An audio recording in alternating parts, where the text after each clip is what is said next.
দিনটি ছিল শুক্রবার। হঠাৎ সোহেল ভাই আমাকে ফোন করে বলল, সুইজারল্যান্ড যাবেন? আমি সঙ্গে সঙ্গে রাজি হলাম এবং তারপরেই টিকিট কাটা। দুজন পরের দিন শনিবার সকালে 10:05 স্টানস্টড বিমানবন্দর থেকে রওনা দেই সুইজারল্যান্ডের জুরিখ শহরের উদ্দেশ্যে।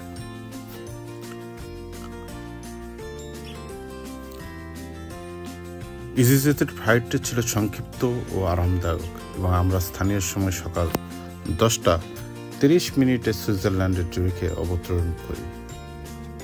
জুরিখ, যা শুধু সুইজারল্যান্ডের নয় বরং বিশ্বব্যাপী অন্যতম ব্যয়বহুল শহর হিসেবে পরিচিত, তার সৌন্দর্য অভিজাত্য দিয়ে আমাদের প্রথম মুহূর্তের মুগ্ধ করে।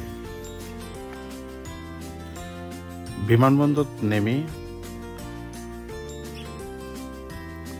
চেক আউট শেষ করে আমরা জুরিখ শহরের কেন্দ্রে পৌঁছাতে একটি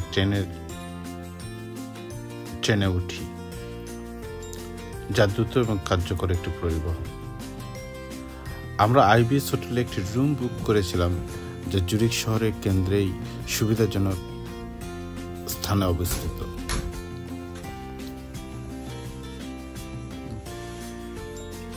বিকেল 3টায় আমরা বের হই শহরটি এক্সপ্লোর করার জন্য। শহরের প্রাণবন্ত একটি ঐতিহাসিক পরিবেশ উপভোগ করি। এরপর আমরা বিভিন্ন স্থানে ঘুরে বেড়াই ট্রামে চড়ে।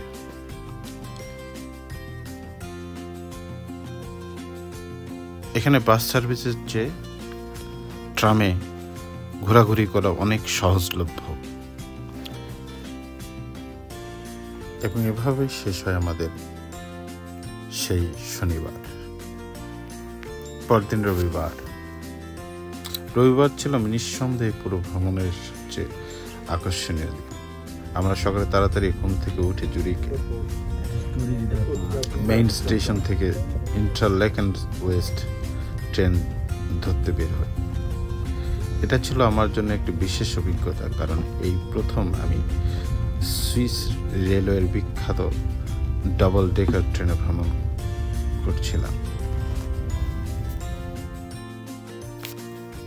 দেখুন বাহিরের দৃশ্যগুলো। আমি এখন ট্রেনে বসে আছি, মনে হচ্ছে বরফের বিছানো পাতা, চারিদিকে শুধু বরফ আর বরফ। গ্রামগুলোকে মনে হচ্ছিল ছোট্ট ছোট্ট বাংলাদেশের পুরো ঘর।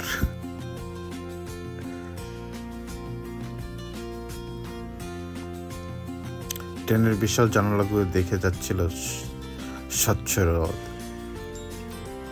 বনঘন আর ঢেউ খেলানো পাহাড়ের দৃশ্য, যা ইন্টারলেকেনের দিকে অগ্রসর হওয়ার প্রতিটি মুহূর্তকে আরো বিশেষ করে তুলেছিল। পরিষ্কার পরিচ্ছন্ন ও আরামদায়ক ট্রেন যাত্রা এই অভিজ্ঞতাকে আরো উপভোগ্য করে তোলে।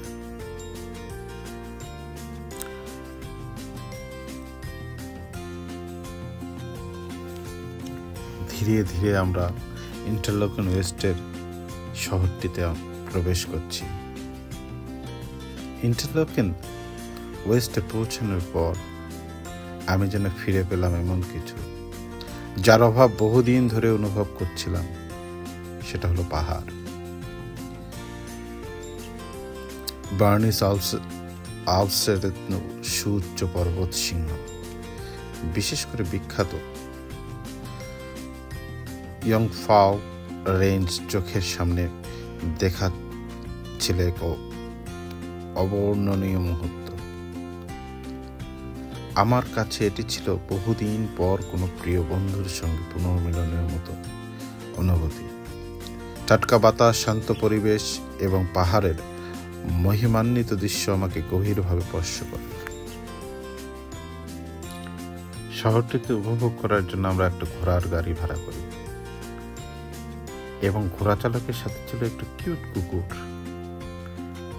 উনি বলছিলেন ওটা নাকি ওনার বেবি।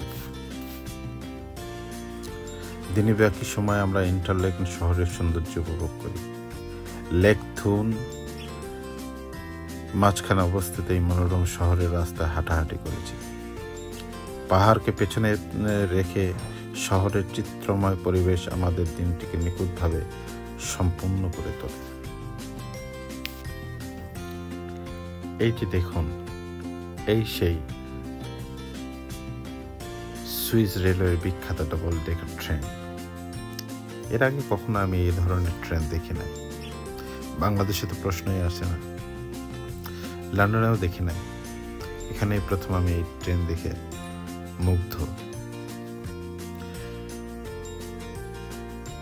আমরা আমাদের ট্রেনের সিট নাম্বার খুঁজে বের করছি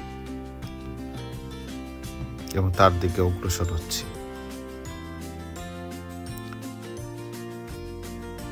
আমরা কিন্তু অনেকক্ষণ ধরে হাঁটছি, তার মানে ট্রেনটা ছোট না, অনেক বড়।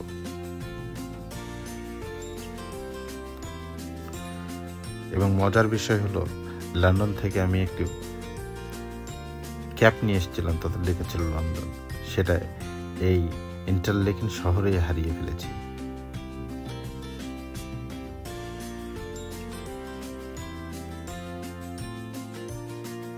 দেখুন ট্রেনটা কত বড়,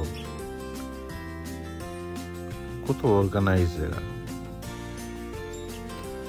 লোক নেই, জন নেই, কিন্তু এখানে যাত্রা ব্যবস্থা কত উন্নত।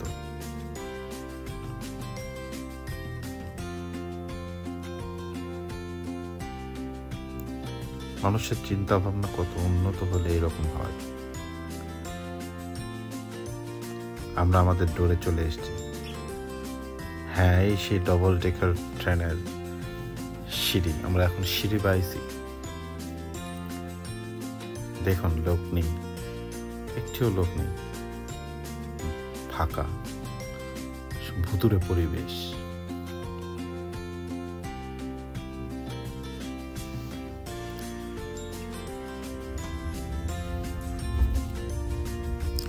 জুরিক ও ইন্টারলেকেনের এই ভ্রমণটি ছিল ছোট্ট কিন্তু স্মৃতিতে ভরা।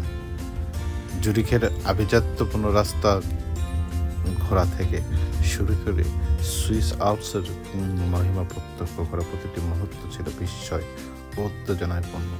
Thank you very much.